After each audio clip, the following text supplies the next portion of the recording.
नानाच्छिद्रघटोदरस्थितमहादीपप्रभाभास्वरम्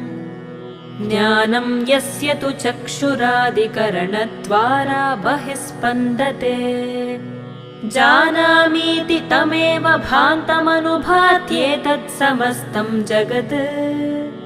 तस्मै श्रीगुरुमूर्तये नम इदं श्रीदक्षिणामूर्तये तस्मै श्रीगुरुमूर्तये नम इदं श्रीदक्षिणामूर्तये देहं प्राणमपीन्द्रियाण्यपि चलां बुद्धिं च शून्यं विदुः स्त्रीबालान्धजडोपमास्त्वहमिति भ्रान्ता भृशं वादिनः मायाशक्तिविलासकल्पितमहाव्यामोहसंहारिणे तस्मै श्रीगुरुमूर्तये नम इदं श्रीदक्षिणा